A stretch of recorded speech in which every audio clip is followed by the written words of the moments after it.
नमस्कार, प्रजा टाइम्समध्ये आपले सर्वांचे स्वागत। तर 17 ऑगस्ट 2026 संगमनेर कृषी उत्पन्न बाजार समिती संगमनेर येथील टोमॅटोचे बाजारभाव आणि टोमॅटोची परिस्थिती।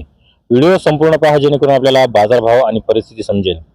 चॅनलवरती नवीन असाल तर चॅनलला सबस्क्राइब करा, त्याचबरोबर बेल आयकॉन घंटीवरती प्रेस करा जेणेकरून आपल्याला ताज्या अपडेट्स मिळत राहतील। तर आज संगमनेर कृषी उत्पन्न बाजार समिती संगमनेर येथे 1 नंबर टोमॅटोला 250 ते 300 इतका बाजारभाव राहिला, तर एखादा वकल 350 रुपयांनी सुद्धा विकले गेले। तर क्वालिटीनुसार 2 नंबर मालाला 150 ते 250 इतका बाजारभाव राहिला। तर गोल्टी माल हा 60, 70, 80 ते 100 या पद्धतीने आज विकली गेली। हे सर्व बाजारभाव 17 ऑगस्ट 2026 चे संगमनेर कृषी उत्पन्न बाजार समिती संगमनेर येथील जाळीचे होते।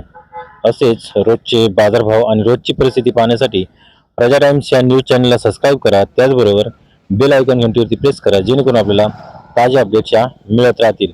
व्हिडिओ आवडल्यास लाईक करा, शेअर करा। धन्यवाद।